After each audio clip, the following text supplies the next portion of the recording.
मांजन तालुके जे तारीख़ी शहर लकी शाह सदर में गुज़िरियल 6 महीननि खां वठी करे पीअण जे पाणीअ जो बहरान शिद्दत इख्तियार करे वरिती आहे।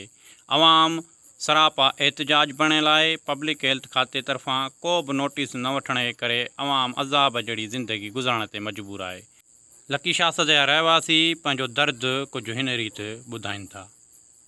अर्ज़ु इहो त 6 महीना थिया आहिनि लकी शाह सदर में पाणी जी हालत गंभीर बणिजी आहे। हाली माण्हू परेशान, माह रमज़ान महीनो लॻो पिया, माण्हू तड़पनि पिया वीचारा पाणीअ लाइ। मुराद शाह जेको कूड़ा ठगई दिलासा आसरा ॾेई ठगनि जा कम करे हलियो, हिते आयो त तव्हांखे पाणी पियारींदुसि, पर को बि उन मां लाभ हासिलु न थियो। रुॻी कूड़ ते हुकूमत हिननि जी हले पई, माण्हू ठगियुनि ते पिया हलनि। ॿी ॻाल्हि, सोलर सिस्टम जेको सो बि नाकाराल थी वियो आहे। हलियो शहर सॼे में पाणी कोन्हे। हिते एहतजाज वग़ैरह कया आहिनि? एहतजाज 6 महीना पूरा हलिया आहिनि, कुझु बि खड़ तेल न निकितो आहे। घुंगा ऐं ॿोड़ा आहिनि, हुकुमरान पंहिंजे करप्शन में पूरा आहिनि। हितां को बि हिननि खे आवाम खे लकी शाह सदर आवाम तड़पी रही आहे पाणी लाइ। 6 महीना हाए घोड़ा कई अथऊं, कुझु बि हासिलु कोन्हे।